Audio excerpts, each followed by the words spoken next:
Okay, so namaste to everyone. We are starting this second class of the Teach. I should not call it as the second class, as it is more or less like of the first class itself. But still, because in hierarchy it comes at the second place, I will be naming it as the second class of the Teach. We'll start with it, and before we do so, let me pray to the Nakshatra Purva Falguni, where the moon is there today. Why I do the nakshatra mantra? Because nakshatra indicates the karma which is non-perishable. Nakshatra indicates the karma which remains with you, I will rather say. Right. So because non-destructible, non-perishable karma is seen through the nakshatra, we do the nakshatra mantra.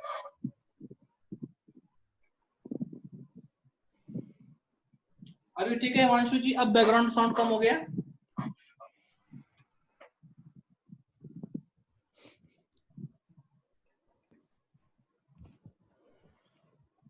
So we will start with that.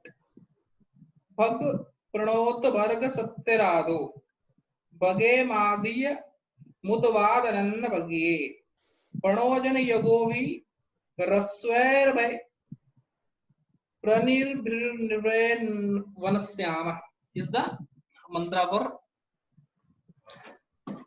Purva Falguni. Although there are, I will say, a set of nakshatra mantras. Actually, there are not only one set of nakshatra mantras, there are multiple set of nakshatra mantras. Whatever. Let me start with the thing. Introduction to chart types, Jyotish elements and karma basics is the first class. In this first class, there is nothing astrological. It is more philosophical. But to understand it is also very important. If you don't understand the philosophy, you not only lose on many parts of astrology, but at the same time, understanding it also becomes problematic to you. For a common example, the philosophy of anything, especially the philosophy of astrology, is very important. For remedies, especially, that is the first thing. Another thing is, if you are reading a subject, you should know its structure first. Otherwise, your study will always be in a haphazardous way. That is not good. So chart types, I don't think I will cover in this class or in the next class. Maybe after that class we will cover. In this class, what we will be covering is Jyotish elements, different divisions of astrology, different divisions of Hora, and karma basics is what we will be covering.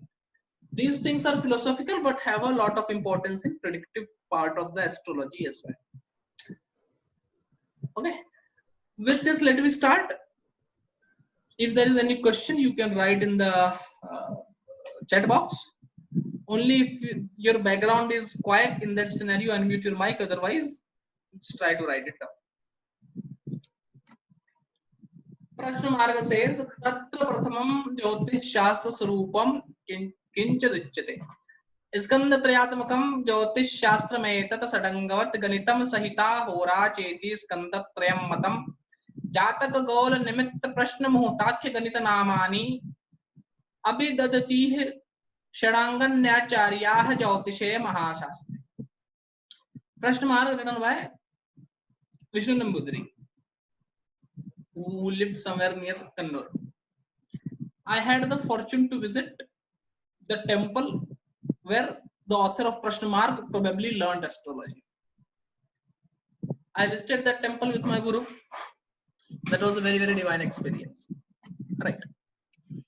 So before you start learning astrology or before you do anything in astrology, you should know what astrology is, what it consists, what are the divisions, etc., etc., so you can better deal the question at hand. Jyotish, loosely translated as astrology. It should be translated as the science of guidance, technically. Or I will not say science, I will say the methodology or the study of guidance. My guru always used to say that astrologer is a social counselor first, predictor after that. Jyotish Shastra is having 3 skandhas, 3 portions, and 6 angas, 6 limbs. The three skandha. Skandha basically means shoulder. It means actually. The three skandhas is Ganita, Samhita, and Hora. Ganita is mathematics, which comprises of Gola and Ganita. Gola is assessment of planetary speed and motion, and Ganita is their calculation. Both of them are very important. Most probably in the next class we will do a bit of Ganita, so that you people know how actually a chart is calculated, so that there is no confusion. So that is the first division, Ganita, which consists of Gola and Ganita. Gola is arithmetic, or rather say astronomy, whereas Ganita is mathematical astrology. Then the next part is Samhita. Samhita is consist of Samhita. Samhita is with Subhiksha, Durbiksha and everything. Samhita is predicting the future of nations. See, this thing, predicting the future of nation, is rather misunderstood. It is not the prime thing of Samhita. The prime thing that Samhita deals with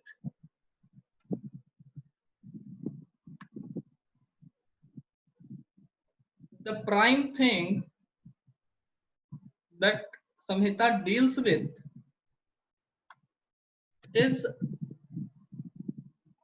the future and the future of nations that it does, right? When the rain will happen and other things like that. Its prime purpose is doing the mathematical calculations, especially those calculations which affect the humanity at large, such as occurring of famine or falling of asteroids, meteoroids, and all these things, and to tell the king about it or tell the government about it, so that the world or the society can save itself. Nowadays, Samhita is not very much needed. Almost everything are now scientifically handled. Again, rather say there is a rain forecasting department and other things like that. So, many people have told you to predict about Corona. These things come into Samhita. And I, by choice, choose not to be in Samhita, because it is not needed nowadays. That no one is going to pay me money to see the horoscope of India for 1 year. Or if no one is giving me money, it is futile to do. I have not included that thing in the slides, but Prashna Marga is very clear that a client should come to the astrologer with Dakshina. If you don't give Dakshina, even when we will go through the slokas of Jataka Saradeep, it is generally said that whatever donation, etc., one is going to do for planets, that donation should be done to the astrologer itself. Because the astrologer also have a life. And to sustain that individual himself is very necessary and important and compulsory. But because nowadays people don't want to give money to astrologers itself, I chose not to be in Samhita, but Samhita is a branch. It is a very virgin field actually. Nowadays, in the sense the world have changed, Samhita needs a whole lot of change and modification. Nowhere in Samhita you will find the method of predicting who will win the election. Because the times when Samhita was written, there was nothing such as election. Right? Things were kings were chosen based on their hierarchy or say family lineage. So this is something which needs a lot of research. The third part is Hora. Hora is what we are concerned with. Ahoratra Purvapara Varna Lopat is Hora. I will, okay, 2-3 things I should clarify before I go further. There was a guy who was complaining to me over Messenger that my face looks dark, so I should put some lightening object around me so that my face looks bright, or my voice is not good or something like that. Brother, if you have a problem, please don't watch the video. I'm very clear and straight on that. If you think I'm not worth watching, then please don't. मैं जबरदस्ती नहीं है, ठीक है? आपको सीखने का है, that's your problem and not mine. Okay, background voice noise is something that I tried to cover. This background sound in the starting of the video was because of my fan. So I have just I don't have an AC, I'm not rich enough. Okay, so I have just slowed down my fan, so it is not a problem, and now I'm sitting in heat, but still Jyotish is a kind of sadhana that we are going with. One important point why I am mentioning that, guys, that he told that, sir, please also tell the page number and shloka number for the shlokas you tell. Either become hardworking enough to find the shloka yourself, or accept whatever I say as a word told by a sage. That's the only advice that I can give you. All the important shlokas my guru told me to remember, I remember them, and occasionally I keep on telling them. Right? I never remember things along with page number. So I don't know the page number. That is very simple and very clear. On which page number I should tell you. You read Braj Jataka by some other author, I read Braj Jataka by some other author. Page number cannot be the same. And so it is futile to ask such foolish questions. Let me proceed. Hora. Hora is what we are concerned with. Hora is what we are doing. From where does the hora comes? Is given in Braj Jataka. होरेत्रि होरात्र विकल्प में के वांछन्ति पूर्वा परवर्ण लोपात कर्माजितम पूर्व भवे सदादि यत तस्य पंक्तिम समविवनक्ति.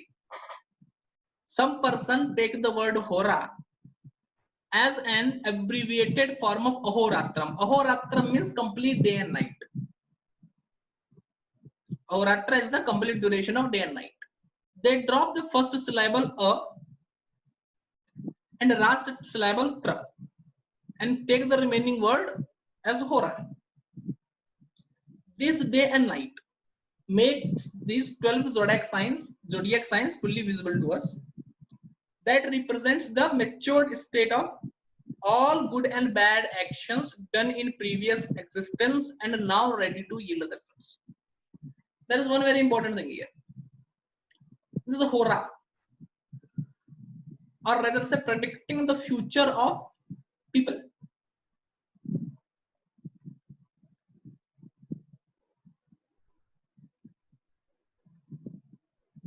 Many thanks, sir. Your name is only visible as MI phone. So many thanks for your comment. Right. The word, see how this word is originated. That is very important. Ahoratram means day and night. Leaving the first and the last word from the ahoratra, the word hora comes. What does it tell us?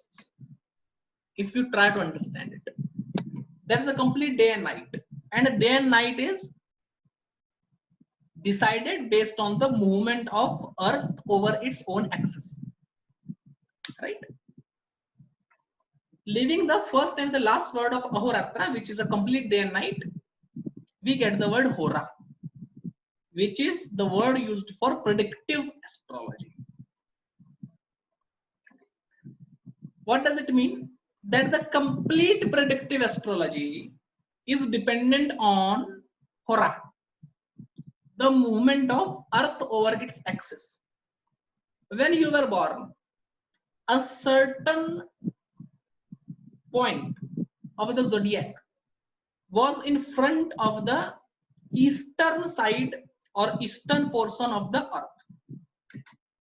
That portion of the sky which was in front of the eastern portion of the Earth at your birth time is taken as your ascendant lagna, which is the seed, which is the root for all the astrological calculations. This shloka is very important. Although this shloka may look very simple, this shloka tells us two things. First of all, the importance of lagna, and another thing, how do we derive lagna or how do we find the lagna? Any system which doesn't use an ascendant, there are many systems I don't want to name. Any system which doesn't use the ascendant cannot be taken under hora. Even there are some methods of prashna which doesn't take ascendant into consideration, like answering the prashna based on the breath or some other thing. Such systems for prediction cannot be taken under hora. Anything can only be taken under hora when it is based on ahoratra, the day and night division of the time. Got it? If you have any problem in understanding anything, if you have any cross questions, just type in the chat box or unmute your mic and ask the question. There's no problem.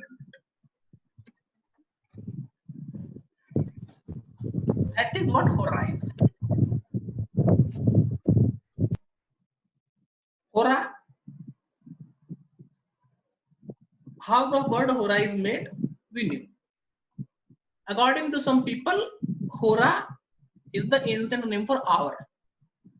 There are many horas in astrology. As natal astrology itself is called hora. There is a hora chart known as D2 in astrology.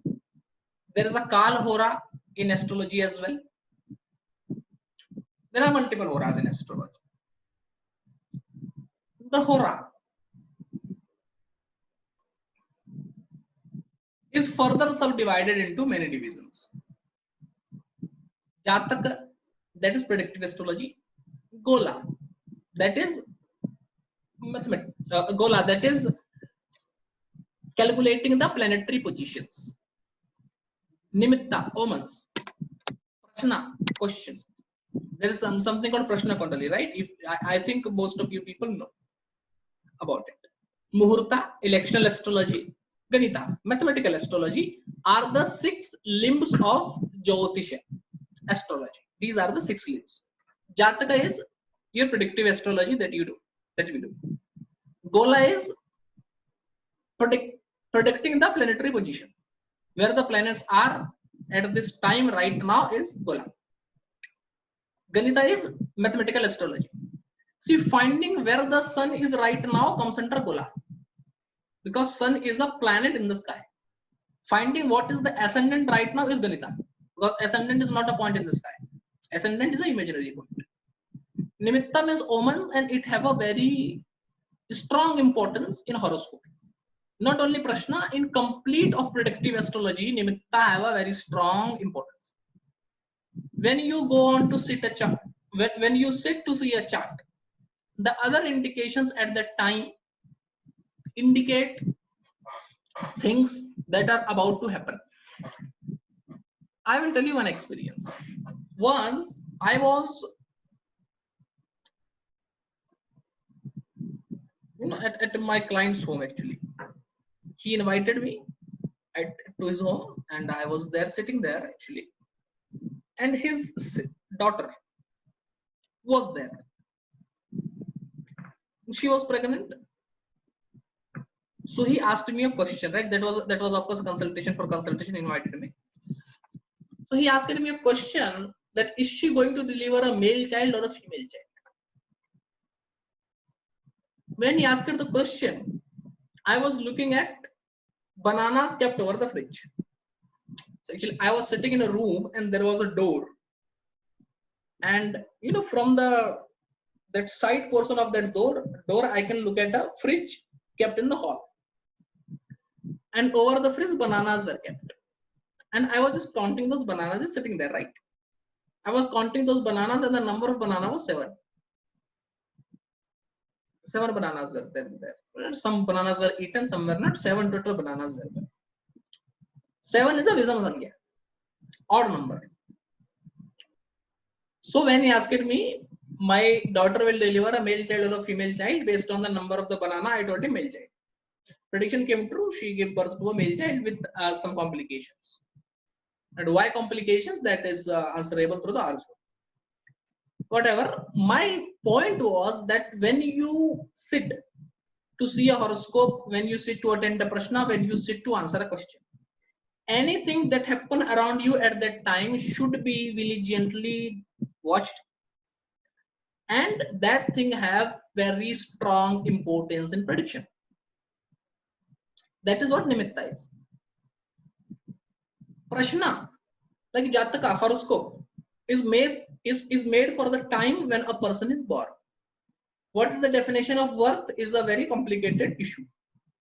But I will try to cover that in the course as well. Not in this class, in some other class.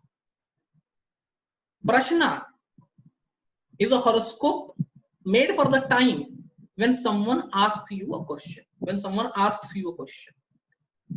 Prashna is generally used for 4 things or 5 things you say. First thing, when someone doesn't have a horoscope, you can use Prashna to answer his query. However, this is not the classical way. Prashna Marga tells us that Prashna should be seen along with natal horoscope to decide that the karma that is giving result right now is because of fixed karma is because of a destined karma from a previous life, or is it because of karma which the native did in this life? So that is the second use of prashna. The first use of prashna is to answer the query when the horoscope is not available or when the horoscope is not there. Second use of prashna is to differentiate whether the result person is having is because of deeds done in this karma or previous life. Deeds done in this life or previous life. The third use of prashna in practical times is, you know what happens sometime, a question is so insignificant that it cannot be seen from the horoscope. For an example, will I marry this lady?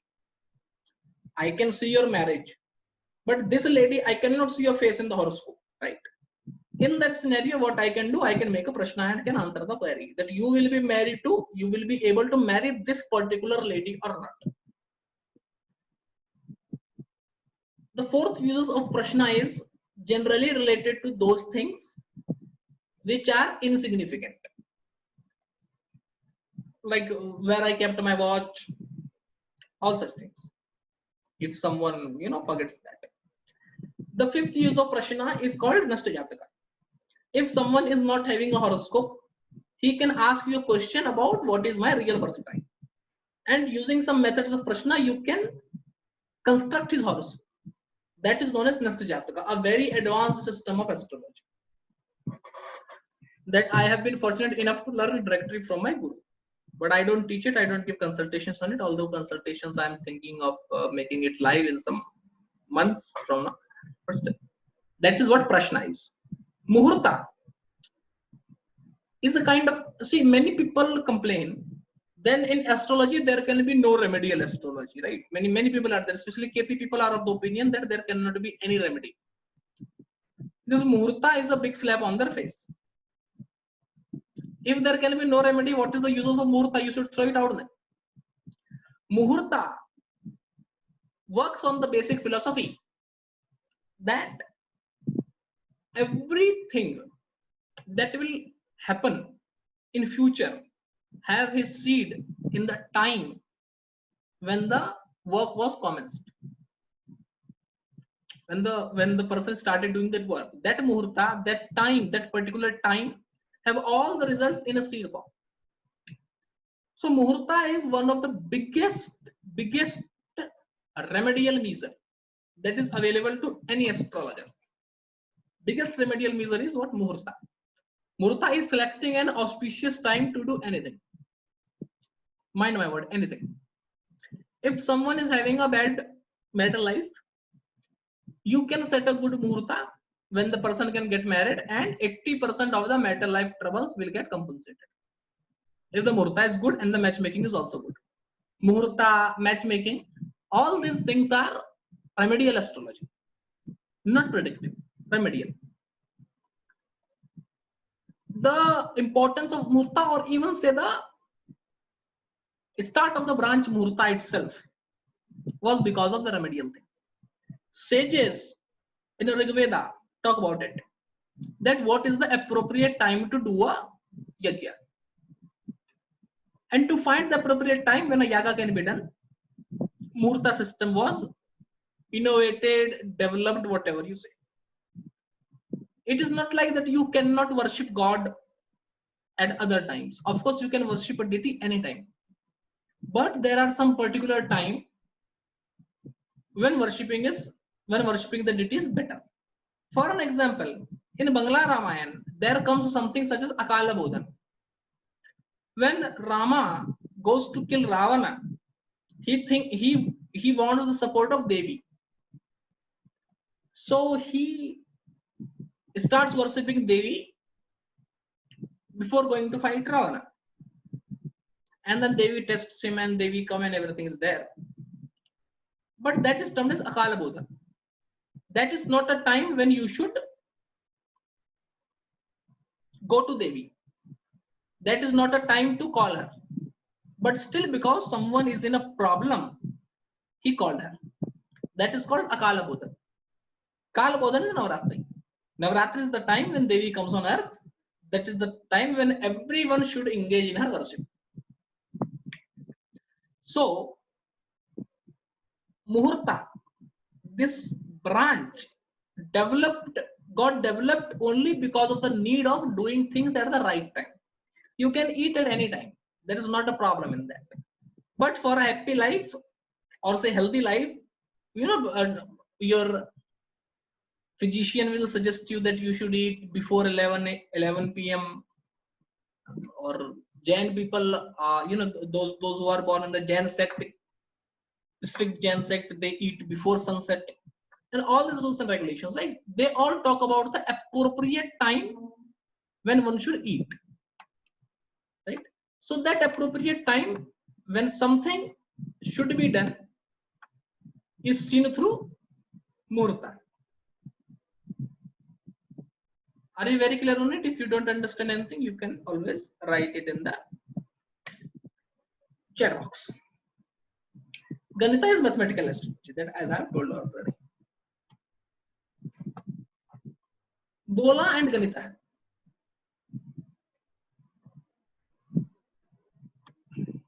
Gola and Ganita are the two divisions of Ganita. Okay. We learned about it. Nimitta comes in Samhita Skanda.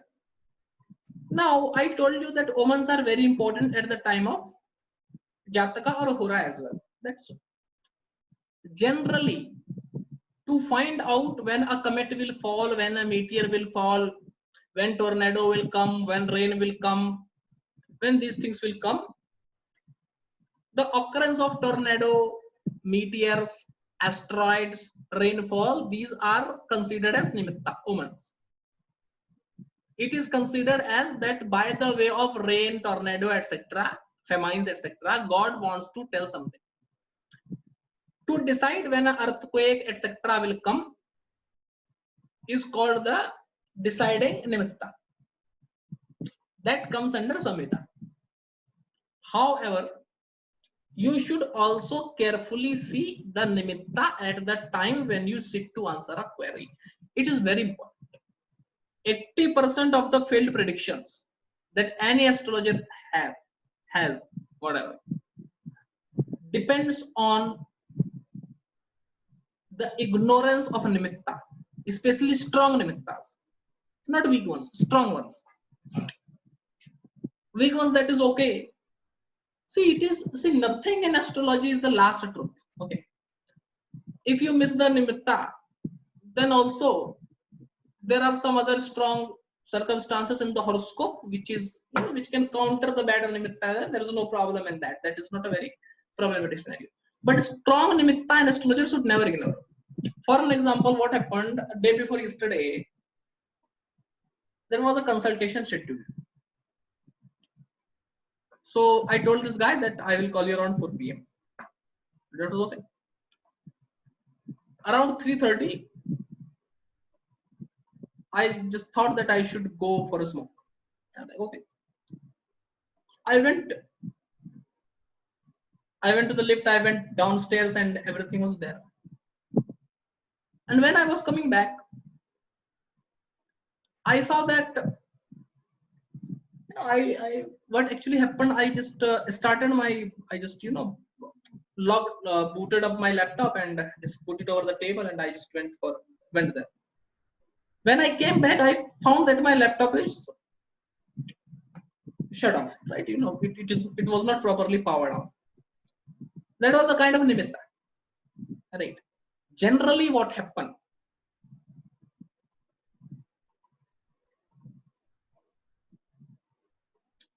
Do you people are you people facing broken connections?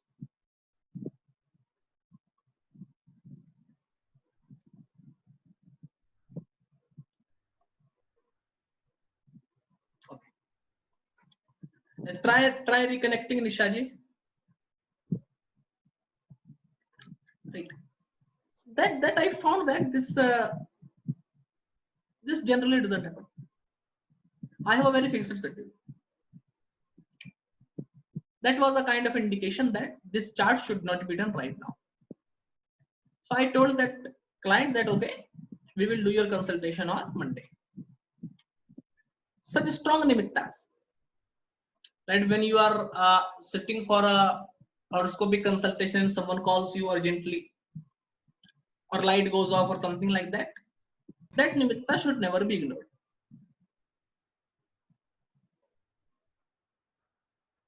Other three, Jatak, Prashna and Muhurta comes in Hora Skandha. Jatak, directly looking at the natal horoscope. Prashna, the horoscope made at the time when the query is made. And Muhurta, the decidence of the appropriate time when anything should be done is Muhurta. These three things come in the Hora Skandha. The shloka is given on the right side. Golo ganitam cheti dutiyam khalu ganita sangite skande. Hora sahita yorapi nimitta manyat prem cha horachi. This is the Jataka shloka I covered. Right. If you people want to take notes just while going through the video, pause the video, write the shloka, write the translation, that you can also do. I'm just telling you the basic thing that the shloka wants to say, or explanation to the shloka which needs to be explained. I'm not taking shloka word by word or the translation word by word. Right? So hora, the word comes from the word ahoratra that we covered, and it, the thing, the hora.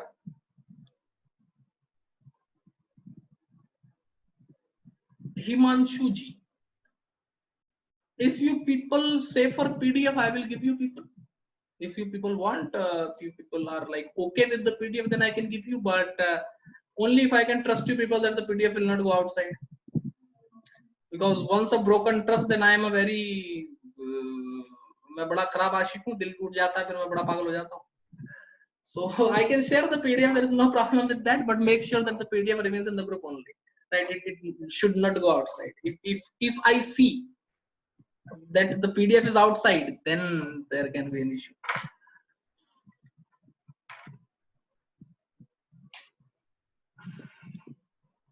Very good. We'll share the PDF in the group. It is not like, see, the teaching is not whatever I am teaching you for free, you can teach it to someone else. You can teach it to someone else, there is no problem. You can use it in your practice, that there is no problem. But the hard earned thing should not go. So whatever I am teaching you, you teach it to someone else, that is okay. You use it in your practice, that is okay, no problem. You tell it to someone else, that is okay. But don't give him the key to the treasure. Take the shloka, learn the shloka, give the shloka, no problem. But don't give the PDF, don't give the typed shloka. You tell him that Brij Jatak shloka 1.3 tells you that, but don't give him the thing. Na bhai. Rasgulla bana बनाया रसगुल्ला किसको खाने को दीजिए मत, recipe मत बताइए. And this is what I believe in. So that is there, you use it for yourself. You use it for yourself, that there is not an issue. अपने लिए use करने का, you people use, no problem. Otherwise, those who are not coming to the class, who want things from the video itself, they should do some hard work of pausing the video and noting it down, right? Those who are coming to the class can have that. That's no problem. Yes, the people who are coming to the class, आप सब लोग मेरे को जरा एक message करना, and I will send a PDF to everyone, where in the background I will have names of the person to which I am sending it. So if it goes out, I will know कहाँ से चला गया बाहर. Let me tell you one thing to you people. I will not take this thing. Let me tell you. Yesterday night, that yesterday was no class, but there were 3 consultations. Last consultation was of a guy from Canada. That consultation I completed at 11:15. On 11:20, I went to take my dinner, and around 12 p.m. my dinner was complete, and everything was done. Then the thought came to my mind that I have to teach the Dish tomorrow. Idea in my mind was that I will just teach you what is the difference between a North Indian, South Indian, East Indian chart. and how the chart is calculated, how the planets are calculated, not giving you the formula, just telling you how it is calculated, giving you a rough idea. And after that, I will start with the signification of houses and rashis and bhavas and everything. But then one thing came in my mind yesterday night, that because I'm teaching for free, I should not do these things. I should do it in the conventional way that I do. So at 12:15 a.m., I set to make these slides, and to make this 38 pages, it took me long, and I slept at 6:15 a.m. and then I woke up at 8 p.m. Sorry, then I woke up at 8 a.m. I started making the slides at 12:30. It got completed at 6:15. I slept then, and then I woke up at 8:15 because there was a consultation scheduled for 9 a.m. This is the hard work that goes in making all these slides, and it then going freely is, रात का नींद खराब किया मैं. If you don't sleep for a night and keep on working on a laptop, your eyes get strained, you will get constipation, you will have gastric trouble, and multiple things you will have. And I am feeling so sleepy today that I cannot even imagine. So there is an amount of hard work behind these things that I'm not telling you. I am not telling it to the people who are in the class. I am telling it to the people who are watching to this video on YouTube. There is a number of hard work that goes. Better to respect that.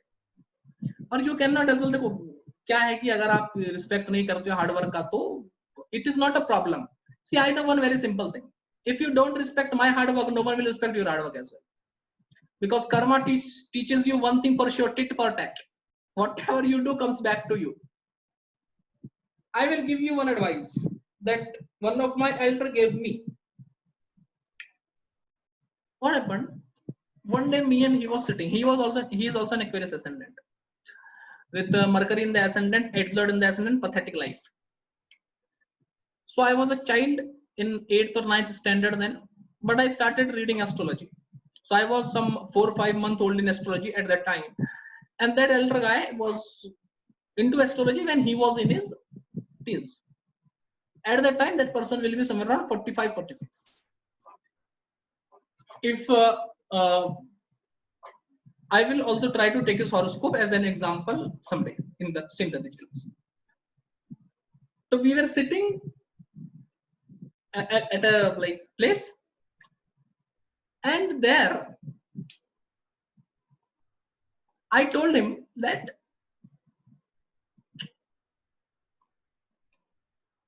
how bad karma, pointing to someone. I told him that how much bad karma this person did that he is living this life. भगवान ना करे कि it is not like that. It is like कि कितना बुरा काम किया कि इसको ऐसा दिन मिला, अपने साथ तो कभी होगा ही नहीं. Getting my point? So I told him how many bad karmas he did that he is living this life. It will never happen with me. That guy told, don't tell this will never happen with me. It will happen. Karma will brag you to do that thing. Now, at that time I was 16. Now, when I am 25, I know the truth behind the words. I was literally forced to do the thing that I was telling that day. And you know what? When I was forced to do that thing, there were tears in my eyes. That I was the guy who was laughing at that day, saying that it will never come to me. It comes. So this thing astrology teaches you, that there is always a tit for tat. Whatever, that is not the thing. So this sloka we covered. Coming to the next sloka, Jan Pustik Thaya Vrishti Dwir Daturangadi Sakal Vastunam Ketulkadinam Va Lakshan Muditamhi Sanktas Kande. Jana Pushti. The wellness of people. Janakshaya, the death of people. Rain. Traits of animals such as horses and elephants, and traits of Dhumketu, Ulka, etc. is told in Samhita Skanda. Janapushti, welfare of people. That is dependent on how much rain will happen. So when you should, when you should plant trees or crops. That. Janakshaya, death of people because of famine, earthquake, flood, etc. Trait of animals, what happened in earlier times, kings and big businessmen used to have horses and elephants for their work. Horses for the army, and elephant for the king and the big businessmen. So there were astrologers who used to, based on the bodily features of these animals, decide that the animal is good or not, to be kept or not. So that thing was also a duty of an astrologer, and that is not nowadays. Right? That is not a duty nowadays. But you can take an astrologer's help to decide which color of car you should purchase, etc., etc., or which car company you should go for. I wish that some car companies should make a dealership with me. I can sell their cars more than anyone else can, being an astrologer.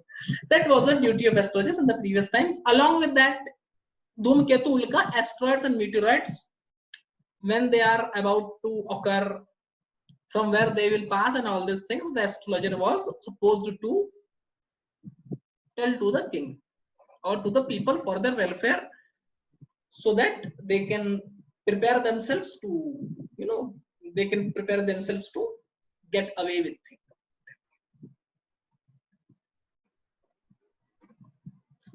Jataka Saradeepa also tells the same thing, that Jyotish Shastram Anek Vedam Bahulam Skanda Trayadishtitam Tatradyoghanita Vida Pratuttara Skando Apara Samhita Yah Prati Chalanad Budadik Valyanek Etustata Tarati Yah Samayatra Yoda Bhava Palyanasya Hora Vida. Although Jyotish is divided into many parts, it is basically Skanda Trayatmaka, the three portions. That is mathematics, Samhita, and Jataka. In the first part, mathematics is there. In the second part, Samhita, where things like earthquake and eclipse is calculated or foretold. And the third part is Jatak, also known as Hora, which talks about the past, present, and future. All the shlokas that you see typed, I typed them. And it is a difficult task to see a sloka from a manuscript or a book and type it in the computer. You try typing one line in Sanskrit, one day you will understand which level of hard work it is. And let me tell you, I have no volunteers who work for me. Everything is done by me myself.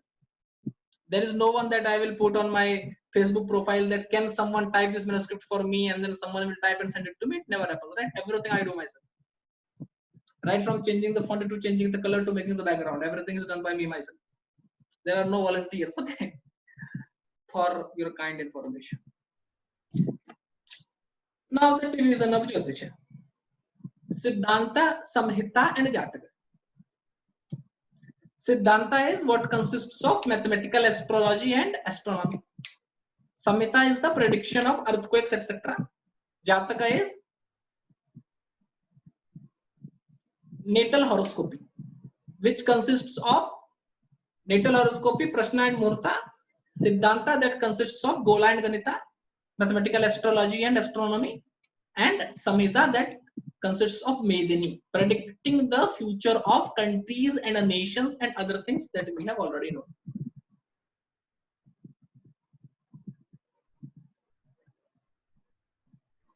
Indeed, Manjula ji, I will on this comment of Manjula ji, I will tell you one thing.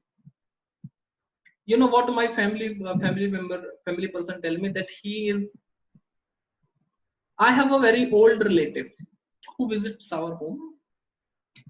He's like our Nanaji. He always tells one thing. I live in a room which is a modern room. I work on a laptop and everything. But he says that it is my cave. Whenever you ask where is Shubham, he will say Gufa mein hai apni. Jyotish is more like a sadhana. If it is a sadhana for you, it will work. If it is not a sadhana for you, then I have lost hope for you. Okay. It should be like a sadhana. If it is not like a sadhana, if you're like, I will do astrology only when I am free, I am not getting time, it will never work for you.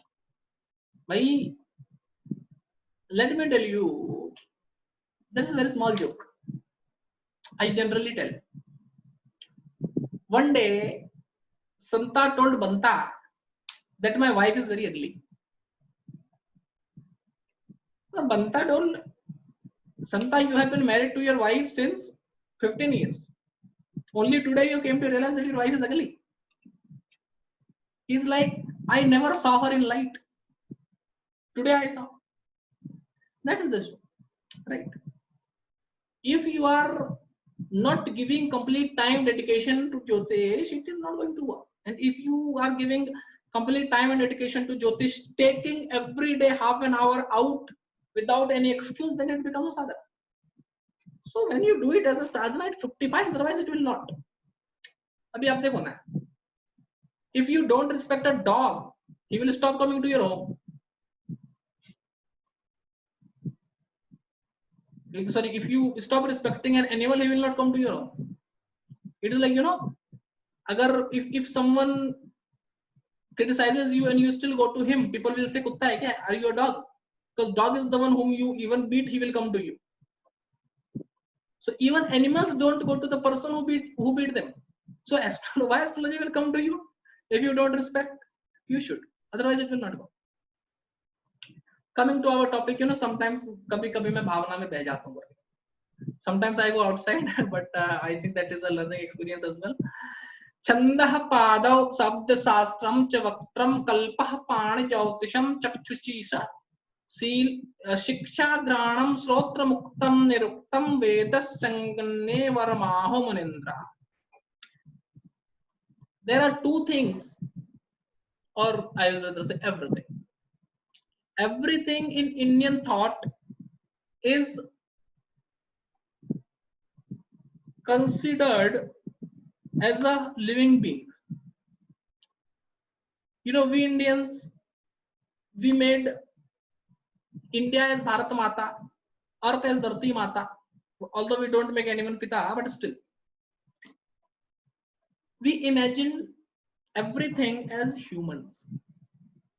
In the same way, sages have imagined the Veda as Veda Purusha and the time as Kala Purusha. Time as Kala Purusha is very important in all the fundamental principles of Vedic astrology.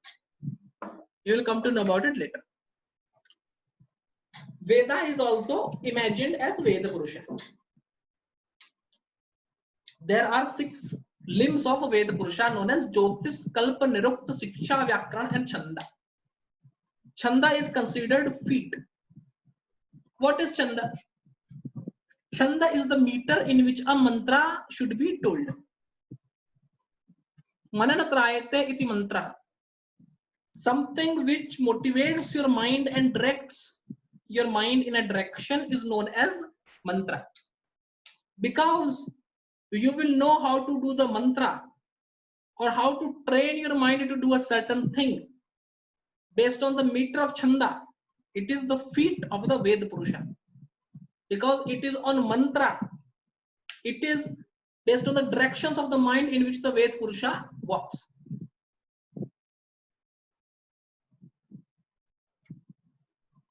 Right? This tells that self-help and motivation is an ancient profession. Vyakarana, grammar, is the mouth. Because Veda Purusha, the Veda as a person, deals with mantra. And without Vyakarana, without grammar, you cannot properly pronounce a mantra. That is the reason Vyakarana is mouth, which helps in pronunciation, which helps in speaking. Kalpa Sastra is hands. What is Kalpa? I have written here. Kalpa is tantric rituals associated with yajna. Mantra is taken to do yajna. Right? So Kalpa Sastra is the hands. Because you know a mantra, you know how it should be pronounced, you know its meaning. Now you have to do the yajna with the mantra of the mantra. Right? That yajna, that knowledge of the yajna, the knowledge of the rituals related to the yajna comes in Kalpa Sastra. That is the reason it is given the position of hands. Because based on the Kalpa Sastra, the Veda Purusha works. Siksha. Shiksha is phonetics, to properly pronounce the mantra. Vyakarana is to know the meaning. Shiksha is the phonetics in which the mantra will be recited. That is the nose of the Veda Purusa. You must have heard that gods eat through their nose.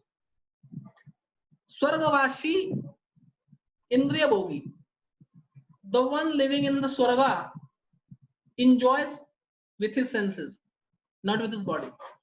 Humans enjoy with their body, not with their senses. That's the reason we are more attached to body and devas are more attached to senses. That is the reason we say keep your thoughts straight, keep good thoughts, otherwise God will be angry, because he can literally deal with your emotions. Shiksha, because it gives you the knowledge of phonetics, is the nose, because that is the nose is the most important organ, sense organ. Have you ever imagined nose is the most important organ which makes you aroused, be it the taste of a good food or be it the perfume, it always makes you aroused. The proper pronunciation of a mantra, phonetics, that is shiksha, is the thing which instigates or which gives the right flavor to the dish. That is the reason shiksha is taken as the nose, because from the right pronunciation of the mantra, the god becomes aroused. I will tell you one thing. Do you do Gayatri or any mantra? Definitely. You must be doing the mantra since long, and you must have not found any type of result from that.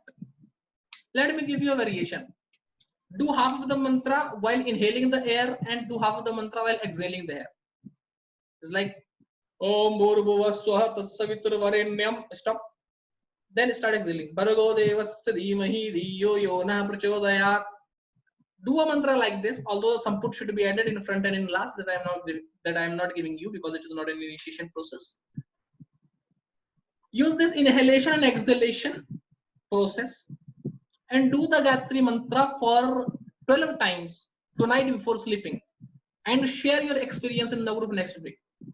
You will find a whole lot of difference in the feeling that you have while doing the mantra and the feeling that you have after the mantra. There is a method of once doing the mantra while inhalation, once doing the mantra while controlling the breath inside, once doing the mantra while exhalation, and once doing the mantra while keeping the breath outside. This pranayama, if done with Gayatri for 10 times, it will give you such a calm state of mind that you can think, but that for next half an hour you will not be disturbed. And many such things are there. We can do Gayatri at night. Mansik japa can be done anytime, Himanshu. The Mansik japa of any mantra can be done anytime. Okay. Even while walking, brushing your teeth, eating, Mansik japa can be done anytime. There's not a problem in that.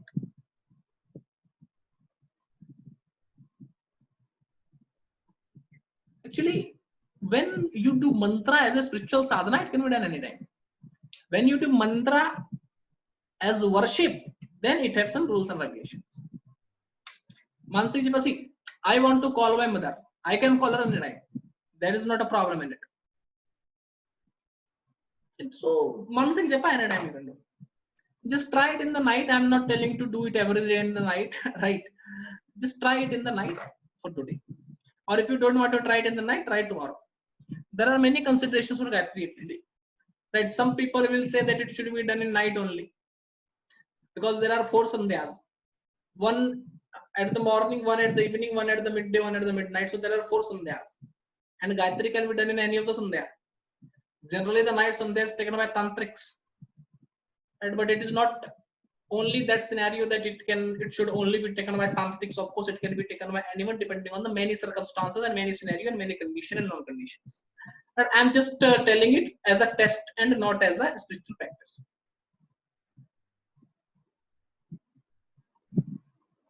Everybody should not do Gayatri without a guru. Yes, Himanshu.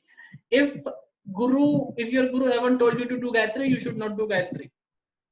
That is there, but nowadays Gayatri is a business. Technically, father or grandfather gives Gayatri. Nowadays, anyone can give. Guru, what is the criteria for guru? God knows, right? So yes, everybody should not do Gayatri without a guru. Yes, that is there. My guru never initiated me in Gayatri, but I am doing it and I got very good results, says one of my clients. Sometime if I want to do Gayatri and I am not finding the suitable guru, then I can imagine some hypothetical guru in my mind. Once one of my gurus got mantra diksha by imagining Shiva as his guru himself. So there are multiple questions and cross questions into that, right? So we cannot directly say that it can be done or it cannot be done or whatever. Right, I don't think there are many more questions. Mantra Shastra is something that I will take someday.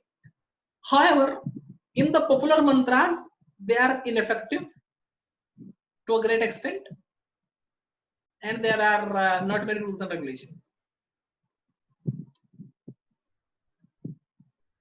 Hare Ram, you can say anytime, right? And Nirukta are the ears of the Veda Purusa.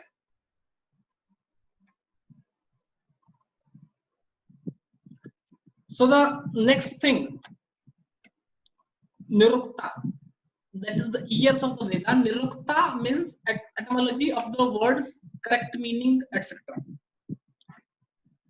That are the ears of the Veda Purusha. Based on that, Veda Purusha listens to the mantra. Veda Purusha sits inside your mind. When you know the meaning, the Veda Purusha inside you, the one soul that is in the Veda and in you as well, that one singular soul understands the real meaning of the mantra. Hence, the Nirukta is told as the ears of the Veda Purusha.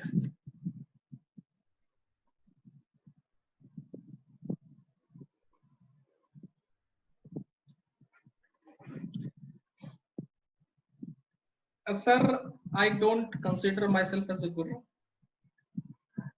And only this much I want to say in a class which is going to be over YouTube. Okay, so because it is a public class, I don't want to open too many things. Right, because I will not admit to what you wrote, because in that scenario, many people will watch the video and will destroy their lives, and then the whole thing will come up to me that Shubham Alav told in one of his videos that I don't want ever to happen. Right, but intelligent people are, for an intelligent guy, a hint is enough, and otherwise, मैंने कौन सा पैसे लिए मेरी जिम्मेदारी बनती है, right? So because it is going to be a public video, I am maintaining something which because what happens actually, there are many children in astrology in their 20s, 21, 22 years of age, spending their lot of their time over internet watching the videos of astrologers and doing multiple things based on the videos itself and ruining their lives. I don't want myself to be one such astrologer who is helping them ruin their life. So I'm not going to admit many things. Yes, I told you people to do it one night, experiment it, and tell me the experience that you can do. Actually, Gayatri in the format that it is available right now, I doubt that it will ever work. In any mantra, to make it more effective, some samputa is added in front of and in last of the mantra. My guru gave me few samputas. Generally in remedies, using one of those samputas based on the horoscope of the person, I modify the Gayatri and give to the person, which I have seen giving good results. Now that Samputa and other thing is, you know, a very technical part, so not covering it there, right here. Why they are needed? Jyotish is needed to know the time when the yagya should be done. Kalpa are the tantra rituals associated with yagya. And Nirukta is etymology, the origin of words, etc., correct meaning to the mantra. Siksha is phonetics, to properly pronounce the mantra. Vyakarana is grammar, to understand the meaning. And Chanda is meter or rhythm of the mantra. Devadilakshana. I don't know why I put this slide here. Because you people are not going to be a Devagya. Still. Why I put this slide here is for the reason, see, you people, some of you will take astrology seriously. Some of you will do it for their own as well, and some of you will forget about it and will go and live your normal lives. Whatever be the scenario, there are some qualities told for an astrologer. These qualities you should have in yourself. Not every quality, but few qualities. ज्योतिष शास्त्र विदग्धो गणित पटु वृत्तवश्च सत्यवचाह विनयी वेदाद्ययी पाहय जनपटुष्य भवतु दैवज्ञः दैव विदेवं भूतो यदद्वति फलं शुभाशुभं पृष्टु तत्सर्वं न च मिथ्या भवति प्राज्ञस्तथा चोक्तं दशवेदं ग्रहगलितं जातकमवलोक्य निरवशेषं यः कथयति शुभम शुभम वा तस्य मिथ्या भवेद्वानिः अनेकहोरा तत्त्वज्ञः पञ्चसिद्धान्तको विदः उहापोह पटु सिद्धमन्त्रो जानाति जातकम्. The one who knows about Jyotish Shastra in depth. So what is knowing a Shastra in depth? Many people will say that knowing the Shastra in depth means knowing every aspect of the Shastra. I think that is not possible. You cannot know every aspect of Shastra. Of course, you cannot. That is not possible. Knowing a Shastra in depth means knowing the complete philosophy of the Shastra. Not only knowing the knowledge, but also knowing the philosophy, understanding of the knowledge. That is knowing anything in depth. You may not be knowing the complete A to Z of astrology. But whatever you know, if you know it formally, if you have experimented it well, if you had tested it well, and if you also know the philosophy behind it, then we can say that you know the science in depth. It is not important that you should know everything, right? There are many things that you may not be knowing, but whatever you know it for sure, know it completely. That is what I consider being the in-depth knowledge. It is not important that you should know KP and this and that and everything. 80% of the astrologers nowadays don't know the correct method to find the longevity, and it is not needed as well. In Jyotish, you will see a sloka in these slides itself, that it is told that first longevity should be found out. But how will you find a longevity? The Prashna mark itself says that no one except Vasishtha or Brihaspati can find the longevity correctly. See, longevity is very important. If you don't know when a person is going to die, how can you predict other things? But Prashna mark itself will say that no one except Brihaspati or Vasishtha can know the longevity. Then you cannot know the Shastra completely, because you will never know longevity or the correct method of longevity at least. But the in-depth knowledge means you know the philosophy. You may not be knowing how longevity is actually calculated, but once you know the factors which increase or decrease longevity and how many types of longevity are there, we can say that you know the longevity in depth, despite the fact that you cannot actually calculate the real longevity span. This is what is meant by in depth according to my small understanding.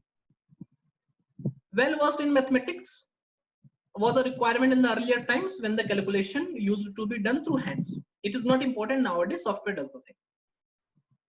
Knowledge about Chanda Shastra, it is needed because you are going to give mantra to the clients, mantras that they should recite, and because if you yourself don't know Chanda Shastra, it will be very difficult for you to give them the correct mantra For this reason, it is told that you should know Chanda Shastra. I will try doing a small webinar on Chanda Shastra by the end of this month. Try is the word I'm using. Okay, no promise. Truth speaking, that is important. Some people say that when you don't speak truth, your tongue loses its potency. Truth speaking is an important criteria. You should speak truth. That is not possible in Kali Yuga. You know, Thakur Ramakrishna Paramhans, in whose tradition I am initiated by Swami Vagishanand 4 years back. Thakur Ramakrishna Paramhans always said that speaking truth is the biggest penance one can do in this Kali Yuga. We cannot do. Our tongues are so polluted, we cannot do. Still, try it to an extent. Try. You can at least try. If you cannot actively do it. Humble is something that you should have in your thought, at least. If not in your words or in your character, then at least in thoughts you should be humble. Engaged in reading Vedas, I take it as engaged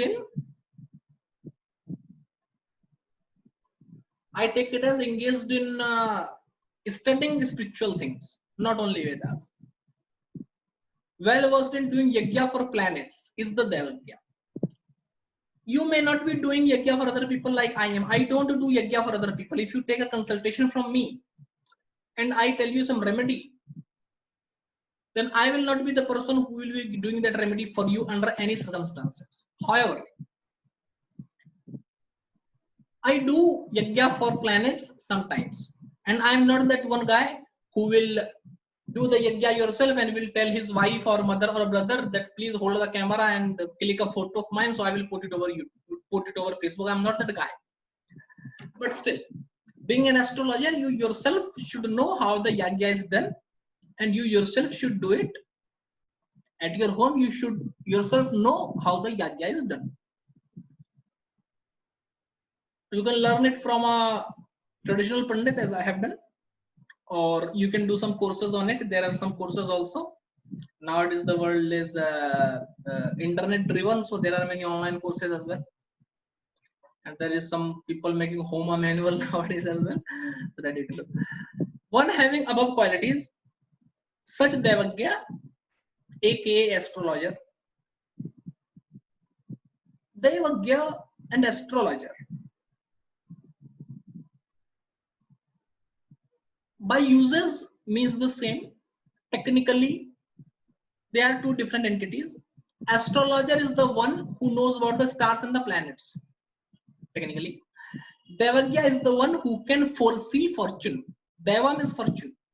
If you have seen my Facebook post, I write yours in Deva. It means yours in fortune. I am yours only till you are fortunate enough, right? The day you are not fortunate enough, I am not yours. Not that. Deva means fortune. Devagya means the one who can foresee fortune. Such Devagya, when he says good or bad results of a query, it never goes wrong. It will come true. The astrologer having above qualities, when he predicts something, his prediction will come true. One who knows 10 differentiation of planetary movements, and after judging this, you know, the one who knows the 10 differentiation in planetary movements, and after taking it into consideration and after properly contemplating over Jatak Shastra, if you tell the results, his world will never fail. What are these 10 different planetary calculations? I will cover it in the next slide. However, you should not bother about learning these 10 calculations as they are included in the software nowadays, right? Nowadays, being an astrologer is very easy. 80% of the things are coded in astrology softwares. The one who knows the essence of many Hora Grantha, essence of. Anek hora tatvagya. Tatvagya, the one knowing the tattva, not reading the complete hora, knowing the essence of, right? Tatvagya, the word.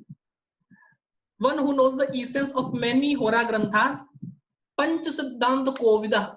One well versed in the 5 Siddhantas told by Varamihir in his Panch Siddhantika.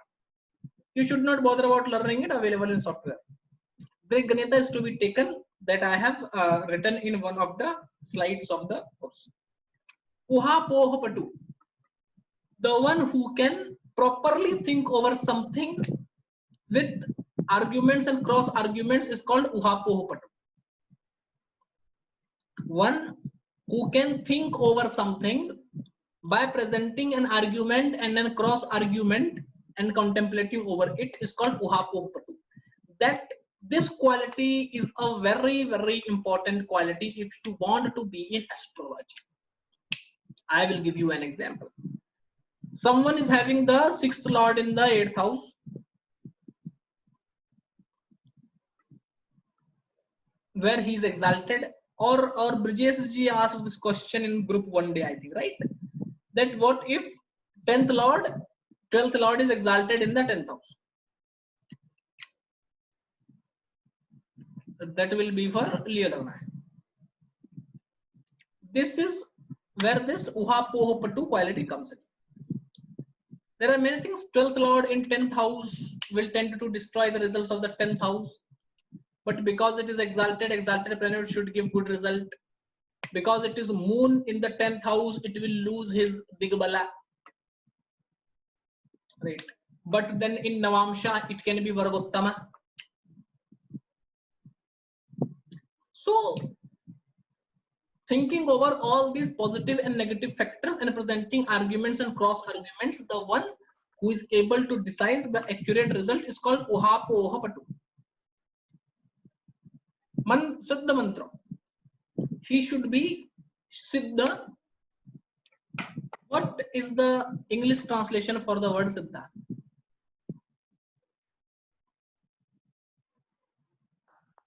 Accomplished. Accomplished. Mantra Siddhi people generally take Mantra Siddhi as, that you will start getting the miraculous result of mantra. And things will start happening and everything will happen. Can't be expressed in English is what Darsanji says, okay? Siddha. Technically, Siddhi is equated with Ashta Siddhi Navanidhi. And I think it is a development of a later time Bhakti text. Ashta Siddhi Navanidhi ke Data is told for Hanuman. However, according to my small opinion, Mantra Siddha is a person who knows a mantra by heart, have contemplated its meaning enough,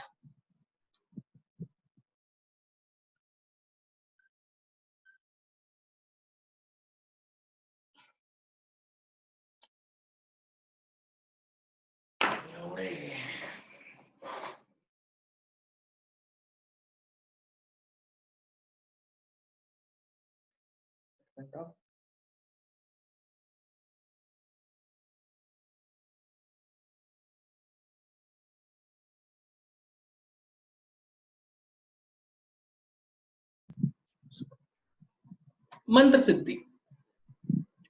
Siddhi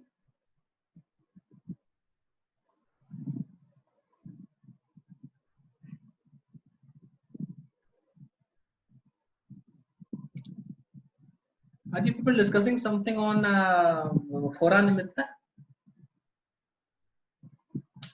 I was saying that Siddhi means a state with a mantra when only by hearing at the mantra you start getting motivated by its meaning, you go into meditative state, you start feeling that mantra, and at any given point of time, under any circumstances, with just a single thought of doing that mantra, when that mantra automatically comes to your mind and you are able to pronounce it correctly,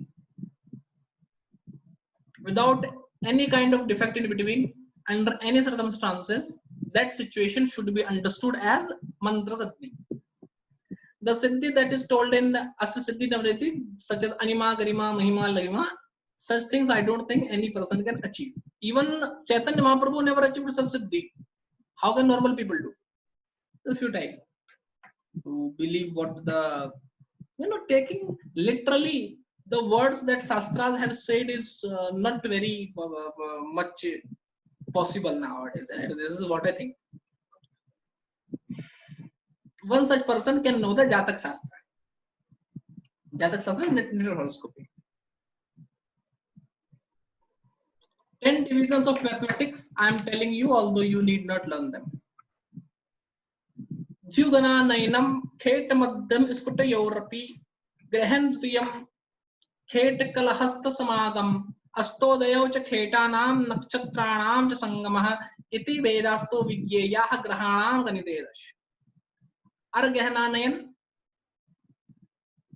मध्यम ग्रह स्पष्टा.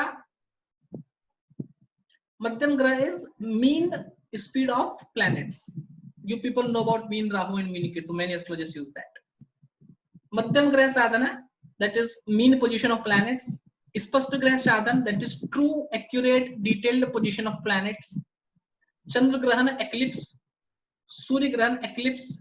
Graha Yuddha planetary fight. Graha Samagam planetary conjunction with moon. Graha Asta planetary conjunction with sun. Graha Udaya, when a planet comes out of combustion. Nakshatra Yuti, when two planets are conjoined in the same nakshatra. If you know how to calculate these 10 things properly, then you know the Dashabhed of Ganita. Here, one important question I want to deal with. Many astrologers go with true node and many astrologers go with mean node. I am the one who goes with true node. Why? In this shloka, it is very clearly told that Madhyam Graha Spashta and Spashta Graha both are to be calculated. Mean position of planet and true position of planet both are to be calculated. Why the mean position is calculated? It is for a reason.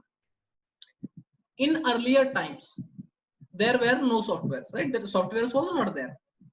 So what usually happened is that people, or I will rather say not people, astrologers used to take the mean position of planets and calculate. There were texts known as Karan Granthas. What these Karan Granthas did actually, the Karan Granthas gave the planetary position for a certain time, say for some 1500 AD. So it will give the planetary position for 1500 AD and it will give the planetary speed and planetary motion, and will assume that the astrologer will calculate the position given as so and so. For an example, it will be written that in 1500 AD, sun is at this degree in this Rashi and its daily movement is this much, and after this much time this become retrograde, after this much time this become this become that. This is what is done in a Karan Grantha. Astrologers usually took this latest Karan Grantha, based on that did calculations, and over the span of years, like in 100 years, 200 years, this Karan Granthas were usually updated, so that there is not much difference in the actual planetary calculation and the planetary calculation written in the Karan Grantha. Because if you stop correcting the Karan Grantha for a long time, the calculation will have flaws in it. The Madhyam Graha Spashta was generally done for a reason. Suppose I have a Karan Grantha made for 1900 and the child is born in 2003. So what happens? I cannot calculate the planetary position for all these 103 years.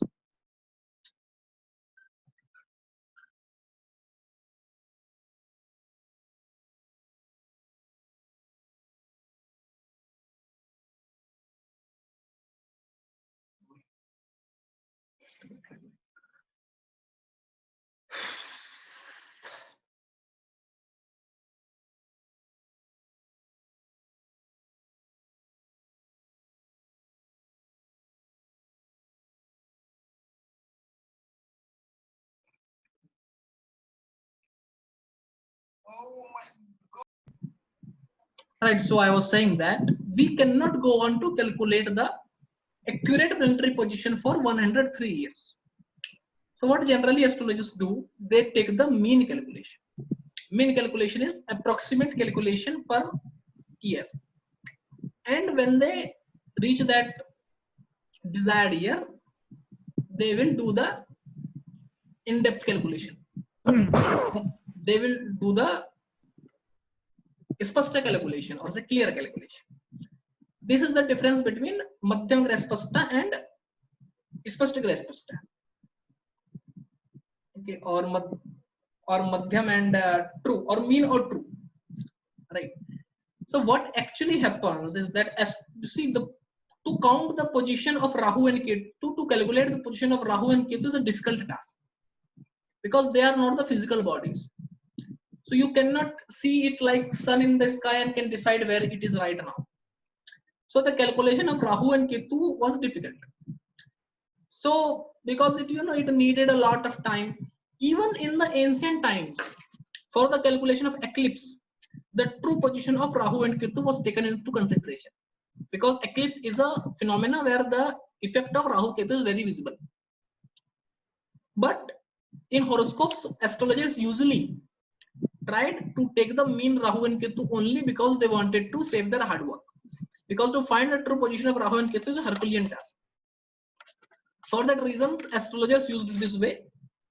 At any given point of time, there will be only a difference of 2 or 3 degrees between the true Rahu and Ketu and mean Rahu and Ketu. However, because as per the developing technologies, now we are using every planet in its true position, Rahu and Ketu should also be considered in true position, is my view. According to the Shastra, according to the mathematics, as well as in predictive astrology as well, I have found that true Rahu and Ketu gives amazing results as compared to mean Rahu and Ketu, be it in any divisional chart or anything, be it D60, D108, D1008, whatever. Although, even in the minutest division charts, I have used up to D300. And there was a time when I was experimenting with this D300, and I have found that the true positions of Rahu and Ketu give very good results. So there is no iota of confusion between whether one should use mean Rahu and Ketu or true Rahu and Ketu, right? See, the confusion only remains there where both the points are valid. Then in that scenario, you have to find the result by research. In the case of Rahu and Ketu, there is no question of both the views being correct. There is only one correct view, that is true Rahu and Ketu.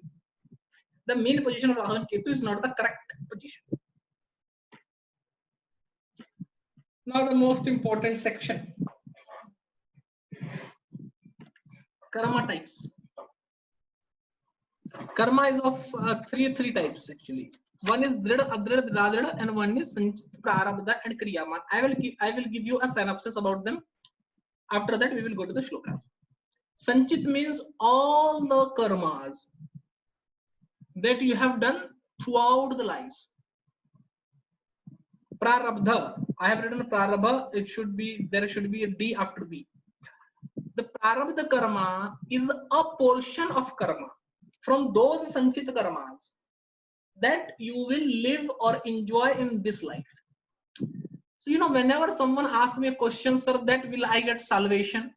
I first laugh. Whether you have a Sanchit karma, out of that Sanchit karma, you have given some Prarabdha karma for this life.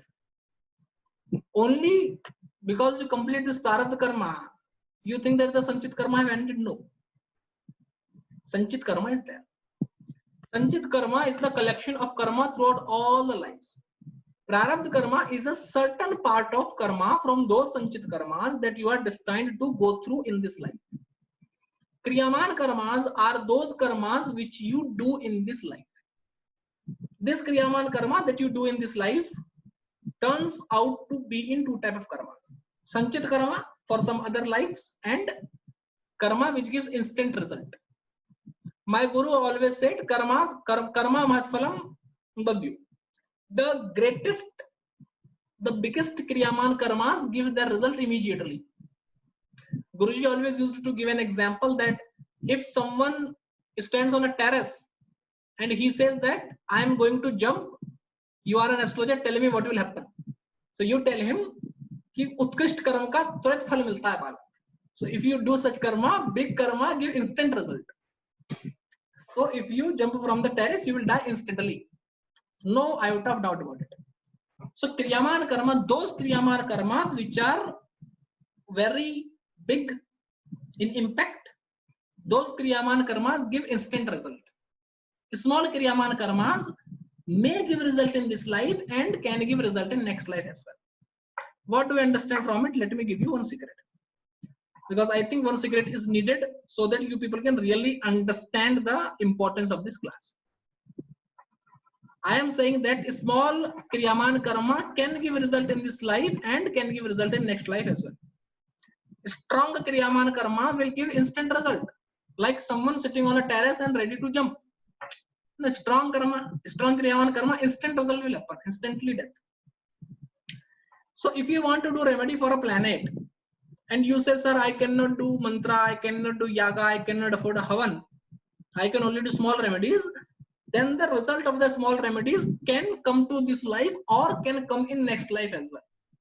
No problem. If the karma is very heavy, very big, then the impact is sure to come in this life. So if you want that the remedy should happen in this life, give as difficult remedy as you can. Because more difficult the remedy, more impact it will have on karma, and then better it will have more chances that the result of the karma is faced in this life itself. There is someone sitting bare chest with his camera on. Sir, please either turn off the camera or wear a t-shirt. देखो ऐसा भारत में गर्मी है, मैं समझता हूँ, लेकिन कभी कभी क्या होता है, मैं भी तो कपड़ा पहन के बैठा है, मेरे को भी बड़ा उतारने का मन कर रहा है, पता है, लेकिन but decorum. Those who are wearing t-shirt, I love looking at the faces of people. Right? It gives me a sense of talking to someone. Otherwise, seeing the blank faces, it looks like I am talking to a wall. But still, कम से कम कपड़ा पहन के बैठने का. The only people whom I love watching nude are children. ऐसा मर्द, मेरे को एक जवान मर्द को नंगा बैठा देखने में एकदम मजा नहीं आता. Not that type, right? Now the karma is of three types once again. Drida, that is fixed. The result will happen for sure. Adrida, the karma whose result is not fixed. Result can or cannot come. And the next is Drida, whose result is fixed and non-fixed both, which can or cannot be changed. Now the Drida karma, the result will surely happen without any doubt. Adrida karma, the result can come, cannot come. It depends on the thinking. I will use the word thinking. Drida, that is flexible karma, needs remedies. You can only, by remedies, you can only overcome Drida karma. That is flexible karma, that you can, I will rather say that you can, what is the word that you can exploit to an extent. Adrida karma just needs motivation. Adrida karma is like you are feeling bad today. So I tell you that you are the winner, you are the, you are an avatar of God and all this thing. I mentally stimulate you, and the result of Adrida karma changes. Drida karma needs remedy. Strong remedy, weak remedy, whatever you know, whatever you can give to the native. Like Kriyaman remedy, you can add to Drida remedy. That is the reason I have written them in front of each other. Drida karma, you cannot do remedy. Now there is a very important question. How do you decide if the karma is Drida, Adrida or Drida? People can have many answers to it. And there are many people who will come and who will say, sir, this astrologer told this thing. I want to make one thing very clear. कोई आदमी कुछ भी बोलता है, उसका clarification आप मेरे से मांगो मत. When Nana Patekar said this thing, ask Nana Patekar. Now, why you are asking me? I am only responsible for what I am asking, what I am telling you. Okay, don't ask when Nana Patekar ye bola. Nana Patekar bola, Nana Patekar se pucho. In my article Karma and Endless Chain, I have told this technique. This comes from that Farad Deepika of Mantreshwara. My Gurudev taught this to me. He never explicitly told me that it is to be used in this way, but I made it, Guru, I found that the best gurus don't teach you everything by scratch. They will give you some hints and they will leave it up to you to figure out how to use it. So he always used to tell one thing that I also tell a lot to my students because I have understood the importance of it. Dvitri Samvad Bhavat Pramande. He always used to say that one result will only come to pass when it is seen from more than two factors. Now, I have found this shloka as a very important shloka to find the Drida Karma. Drida Karma which cannot be changed. If a result is seen through more than one area, then the result cannot be changed. For an example, I will try giving you an example. पहले तो मैं birth detail ही हटा दूं आदमी का, कोई भरोसा नहीं ना. So I was telling you about a person, right, who just told me, don't tell this thing about anyone. You should never say that I will not do this thing at any point of time, because then luck will force you to do that thing. This is the chart of that guy. This is the chart of that guy. Now, to find between Drida, Adrida and Radhid Karma, I told you when something is Dvitri Samvad Bhavat Pramande. Dvitri. When two or three factors together indicate at the same thing, the thing will surely come to pass. Now, Drida Karma can be both ways. It is not like that only bad karma is Drida, good karma is also Drida. Good karma is also Adrida, good karma is also Drida. It is not like that. It is not like this that only bad karma will come for sure. It is like good karma will also come for sure. As you can do a remedy to get away from a bad karma, I can also give you a wrong remedy to go away with a good karma. See, a sword can be used both ways. That is the reason I always say that consult good astrologers. Because the astrologer who don't know which karma will get triggered will certainly leave you in a disastrous circumstance where a good karma will also get compromised. In that scenario, then you will be like, where is my luck? My chart is so good, I am not having any good results. Such things will happen. However, the prime thing is, if anything is seen from one or more than one, Dvitri Samad, like two or more than two factors, if they are indicating at an event, that will happen. Okay. Now, generally, how I use this technique is a bit difficult that you people may not be able to understand. As I told you in the previous Dadich class 1, that I have found different yogas give results. The prime result in astrology is dependent on the type of yoga. For an example, the Papa Kartari or Papa Madhya yoga have a great impact on longevity matters. Planets being placed in, malefic planets being placed in trine or kendra have a greatest impact on the fructification of living significations of their power. Like that. But to teach you that, I have to teach you the complete astrology for 4 years. Because then I have to, in astrology, there are 73 fundamental yogas. And to teach you all those 73 fundamental yogas, I need at least 700 classes. Before that, you cannot learn. But still, I will give you a rather simple method. In a horoscope, there are 4 or 5 factors from where you can look at a horoscope. Ascendant, moon, sun is included by Parashara, not by other people. The Vivarna of Rudra and Dashadhyayi tells us about some of the factors from where the horoscope can be seen. And I have not written that shloka. Maybe in the next class I will write that shloka. I'm telling you based on what I use practically, right? Not bothering with the shloka, because I don't use everything told in the shloka. Of course, I modify it based on my own understanding.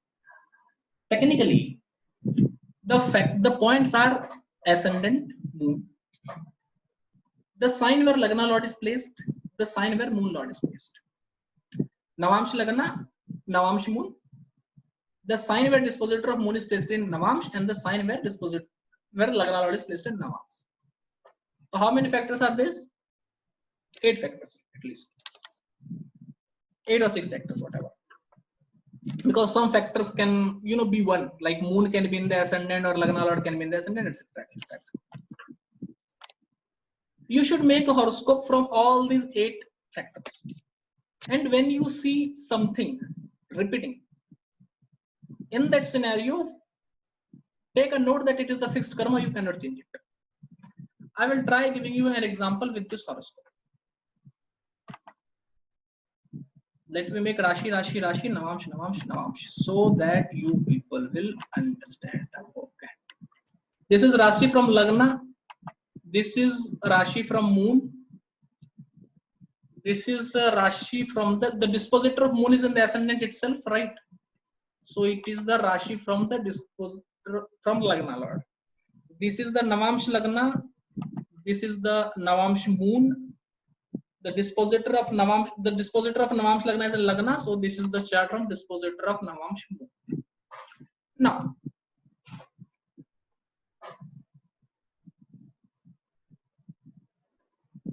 Shubham ji. Yes, Pinaki ji. Dispositor of Lagna is D9 also. हाँ, लग्न D9 का जो स्वामी है, लग्न में D9 में जो राशि आती है, उसका जो स्वामी है वो लग्न का D9 का डिस्पोजिटर हो गया ना, करके एक प्रकार से. Like I should use the Lagna Lord of D9. Based on the shloka of like this Mesasvi Prathama Navakshacharan Chakra Sthita Rashiyo, you can take the lordship for Lagna in D9 at least. Okay. There are now multiple things in this person's horoscope. Few of this thing because the person is yet alive, I cannot say that this result will happen or not, because it will be an exaggeration, right? Before someone dies, I cannot. D9 का third chart किसका है? D9 का third chart is the dispositor of Moon in D9. In D9, Moon is in Capricorn Navamsh, so the D9 made from the position of Saturn is the third D9. Now, because the person is still alive, I cannot say that this result never happened. भाई जब तक मर नहीं जाता कैसे मैं बोलूँ result हुआ ही नहीं, क्या पता कभी हो जाए. A person is 61, but you cannot say that he is not married. क्या पता भाई वो 63 में शादी कर लेगा तो. But still, we try doing something. This person is unmarried up to this extent, and he is not having children. His financials are also very bad. Let me try and see which karma related to marriage we think is repetitive, or what is the Drida karma of marriage that he is not able to surpass, I will rather say. If you look at the Rashi, the 7th house Lord is in the ascendant. 7th house is under the influence of Rahu and Venus, Mercury, Sun. This is the thing. In the Rashi chart from the position of Moon, 7th house is having Rahu with Mars, and the 7th Lord is going into the 8th house. Okay. Having the aspect of Moon as well. Based on the Lagna Lord in D1, the 7th Lord goes to the 8th house, has the influence of Rahu. 7th house gets influenced by Saturn. Based on D9, The seventh lord, the first chart of D9, that is the D9 Lagna. Seventh lord goes to the 10th house, having the influence of Saturn, Mercury. Based on the moon position of D9, the seventh lord goes to the Lagna. Saturn, the Lagna, and the second lord is in the seventh house, and aspect of Jupiter is there.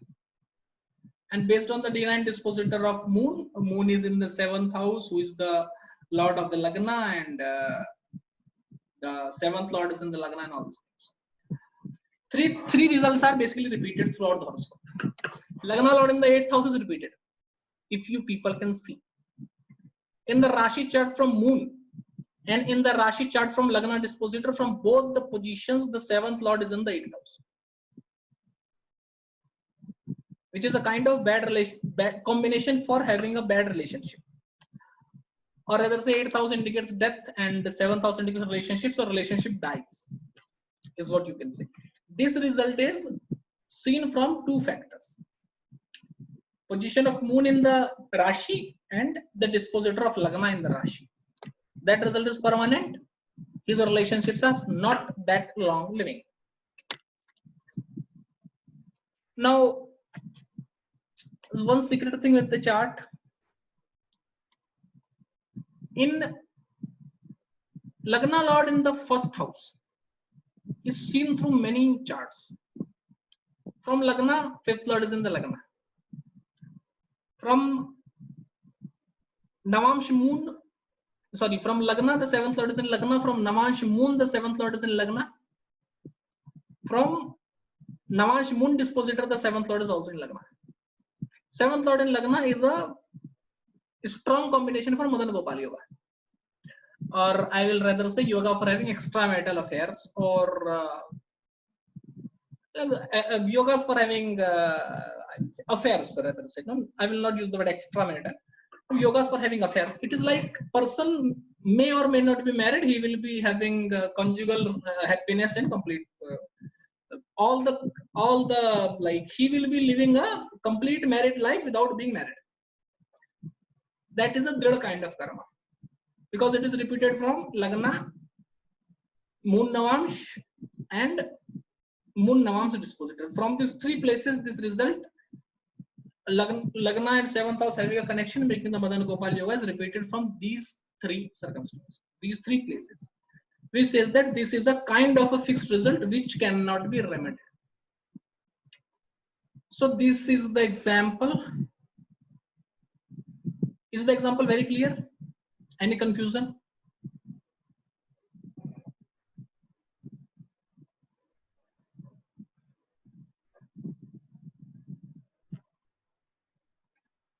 Okay, Mansu ji is saying that the example is very clear. Okay.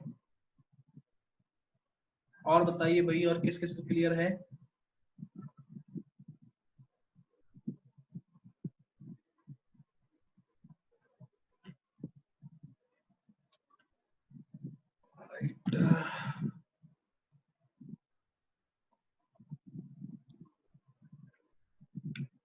You can do the same for the 5th house as well, and any other house. Try doing it in the horoscope of some horoscope that you have, some result that you know. Try taking that result, you know, that you think the person was not able to come up, was not able to remedy. My prime point was, if you see one such thing in horoscope, don't try to give him a remedy. It will not work. I gave you a normal example, right? I don't know if someone wants a remedy for his girlfriend to leave him. So that is not a thing. But yes, in any scenario, be it marriage, children, anything, before giving a remedy, please look for this thing. If this combination is there, then it is better not to give him any remedy, because it is not going to work. And if you still give, it will give you a bad name and fame, as it always does. Now, one more important thing is there. I don't know if I should be making this statement or not. It may be a bit controversial, but that's okay. What I feel is what I should say. Generally, when we come across such things, that this person is having an extramarital affair with a this when we come across such things that this person is an extramarital affair with a married lady or all this thing or that thing or whatever, we will, sometimes we get prejudiced, sometimes we feel bad, of a lady, a female astrologer can think that he's a person of a bad character, a male astrologer can think that is a hero, someone having a disgust against him can think that many people from Bihar, Jharkhand are like this only, or some people who know that he's from film industry will be like people from film industry are lose morals, lose character and whatever. I will tell you four things that I generally advise to all of my students, right? The first thing is, see, it is karma. And when it comes to karma, nothing is good, bad, right, wrong. Keep it in your mind very clearly. There is, don't judge. Don't be prejudiced about anything. A client, any chart, you should be neutral towards it. Why people cannot see their own horoscope? This is the only problem. You cannot become neutral. You become, prejudiced. You try to take a side. Don't take a side, right? Whatever happens for a karma. Someone giving money to a poor is not a saint. Someone killing a lady is not a sinner, at least from the karma's perspective. Who knows the lady killed him in the previous life? You never know. Like, although there's a method to know that as well, but not for beginners, of course. So I'm not going to talk about it here. Right? So don't get prejudiced. Everything is right when it comes to karma. All this concept of good deed, bad deed is a kind of man-made things. There is nothing such as good deed or bad deeds. It is just karma and the repayment of karma, and it is done in multiple ways. Sometimes you can say that taking a life is the worst thing that one can do. But then I can put it as like he's not taking a life, he's giving moksha to that person. Living in a, see, Shankaracharya in his this Charapat Panjarika. Shankaracharya in his Charapat Panjarika writes that humans have to come to the womb of mother, which is filled with filth and dirt and all this thing, and they take birth in this world. It is so painful. So there are two ways of looking at a mother, right? You can look at a mother as she is a divine personality.